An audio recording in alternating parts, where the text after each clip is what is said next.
এক মুহূর্তের ধৈর্য যেমন অনেক বড় বিপদ থেকে বাঁচিয়ে দিতে পারে, আবার এক মুহূর্তে অধৈর্য পুরো জীবনটাকেও নষ্ট করে দিতে পারে। সফল ব্যক্তির মূল মন্ত্র হলো ধৈর্য। জানলাটা খুলে দিই, জানলাটা থেকে খুব সুন্দর একটা রোদ্দুর আসছে। গোটা বিছানাটা ময় রোদ্দুরে ভর্তি হয়ে যাচ্ছে, দেখতে পাচ্ছে। আর সকাল সকাল ঘুম থেকে উঠে পড়েছি, আর এই গোটা বিছানাটাতে সুন্দরভাবে রোদ্দুরটা আসছে, লাইট জ্বালাতে হয়নি।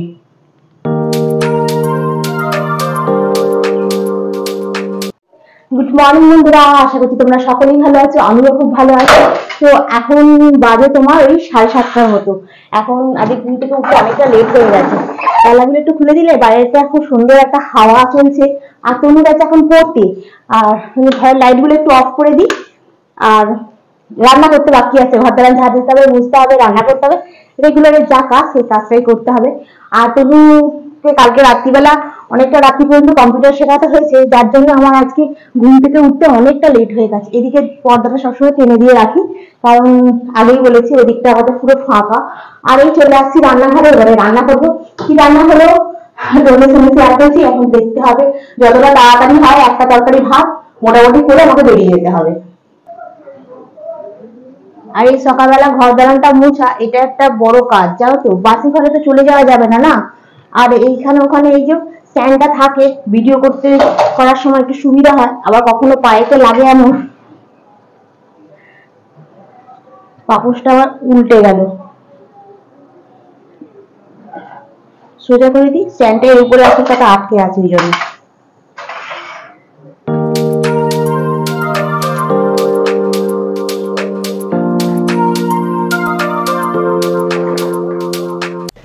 আর এই ঠাকুর ঘরে চলে এলাম, একটু আসনটা পেতে নিই। আসনটা পেতে আর এই ঠাকুরের কাছে একটুখানি বসবো, মানে বসবো বলতে বেশিক্ষণ তো সময় পাই না ঠাকুরের কাছে একটু বসার। মনটা তো সবসময় অস্থির চঞ্চল হয়ে থাকে না, তবু ঠাকুরের কাছে একটু বসলে কি বলতো, মনটা একটু স্থির হয়, একটু শান্ত করার চেষ্টা করি। মানে সবসময় মনটা কিছু না কিছু ভাবতেই থাকি না আমি। রান্না করে নিয়েছি আজকে এই যে ফুলকপি দিয়ে আলু দিয়ে মাছ দিয়ে ঝোল, আর এখানে করে নিয়েছি ভাত, আর কিছু রান্না হয়নি। গ্যাসটা সমস্ত কিছু পরিষ্কার করে নিয়েছি, আর রান্নাঘরে এদিকে জায়গাটা বন্ধ করে রেখে দিয়েছি, কারণ হনুমান টুনুমান যত পারে ঢুকতে পারে। আর সমস্ত কাজ হয়ে গেছে, জলের বোতলে জল ভরা হয়ে গেছে।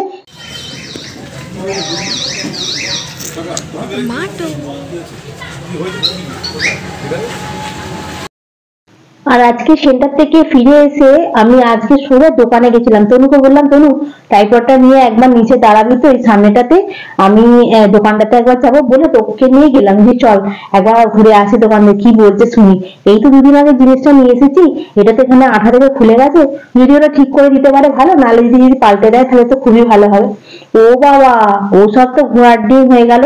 জিনিসটা নিয়ে দেখছে, দেখে একজন বলছে যে ভেঙে ফেলেছে, ও আর হবে না। আমি না, ভাঙিনি, ওটা আঠা থেকে খুলে গেছে, ওখানে আঠা লাগানো ছিল।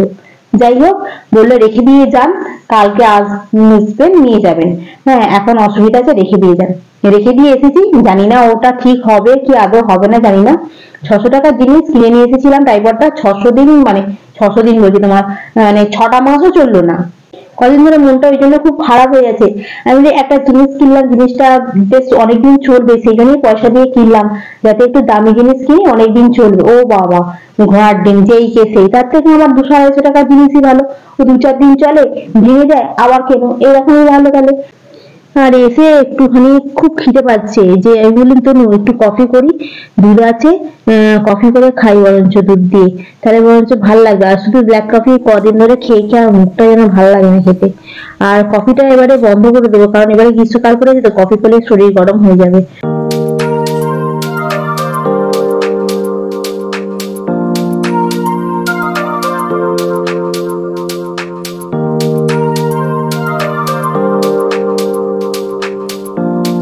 দুধ গরম করা হয়েছিল, এটার মধ্যে একটু দুধ ঢেলে নিই।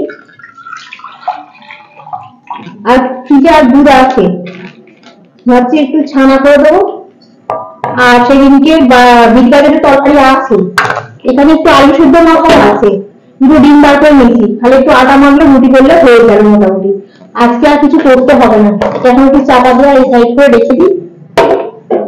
ডিম দুটো এটার ভিতরে থাক, নাহলে গড়িয়ে গড়িয়ে পালাবে। আর দুধটা কিছুটা চাপা দিই,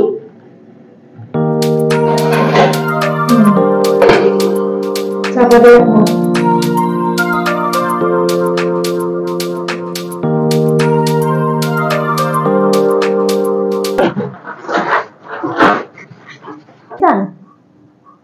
কম্পিউটার সায়েন্স।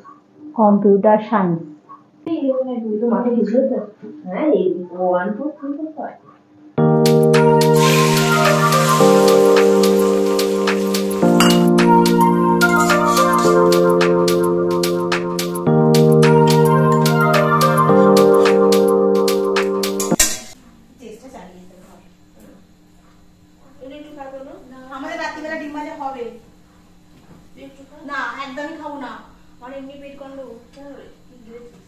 তুমি একটু খা না দোনো। হ্যাঁ কি ঝালবো লঙ্কা মনে ভালো লাগে বুড়ো এইসবে গেল, কারণ সেদিনকে সিলিন্ডারটা খালি সিলিন্ডারটা নিয়ে যায়নি, রেখে দিয়ে গেছিল, নিচে অনেক লোক দাঁড়িয়ে ছিল, ও নিয়ে যায়নি, বলছে থাক। হ্যাঁ থাক, বরঞ্চ পরে নিয়ে যাবি বলে ওই আজকে সময় হবে না করে তবু একজনে এলো একবার, এসে নিয়ে গেল। আর ওর নিয়ে আবার সায়েন্স নিয়ে পড়বে বলে, তনু প্রথমে যখন 11-এ ভর্তি হয়েছিল সায়েন্সের বই কিনেছিল, তো সায়েন্স নেয়নি, ওই বইটা ছিল, নিয়ে গেল।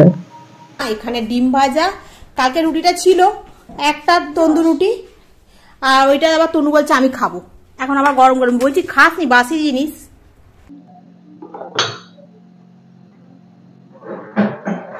বাসনগুলো মেজে এখানে গুছিয়ে রাখলাম, আজকের মতো কাজ কমপ্লিট হয়ে গেছে। আবার কালকে হচ্ছে তোমার মঙ্গলবারের কারণ কালকে আমরা নিরামিষ খাই, এই জন্য বাসন মেজে গ্যাস ফ্যাস পরিষ্কার করে সমস্ত কিছু গুছিয়ে রেখে দিয়েছি। আবার কালকে সকালে তোমার রান্না হবে। চলো বন্ধুরা, এখন বাজে প্রায় তোমার 10:30 11:30 বাজে। রেগুলারে যা কাজ তাই করে তারপরে শুতে যাবো। তো আজকের ব্লগটা আমি এখানেই শেষ করছি, নেক্সট ব্লগে আবার তোমাদের সঙ্গে দেখা হবে। তোমরা ভালো থেকো, সুস্থ থেকো, গুড নাইট। বোতলগুলোতে আজকে সকালবেলা জল ভরেছিলাম, এখন আর জল ভরা নেই, সব বোতলগুলো খালি। সন্ধ্যাবেলা জল দিয়ে গেছে, কিন্তু এখন আর আমার ভালো লাগছে না করতে, সেই আবার সকালবেলা বোতলগুলোতে জল ভরা ছিল, তনু নিয়ে চলে গেছে, আর ভরে নিয়ে যায়নি, এখান থেকে তুলে নিয়ে চলে যাচ্ছে। যাই হোক, আর আসার সময় আজকে কফির পাতা নিয়ে এসেছিলাম, 4খানা একটা 5খানা পাতা নিয়ে এসেছি, আর একটা শিশিটা ঢালতে হবে, শিশিটা ধোয়া হয়েছে বললাম না সন্ধ্যাবেলা, এখন একটুখানি জল আছে মনে হচ্ছে না, আর একটু ভালো করে শুকনো হয়ে যায়, তার মধ্যে ঢেলে দেবো।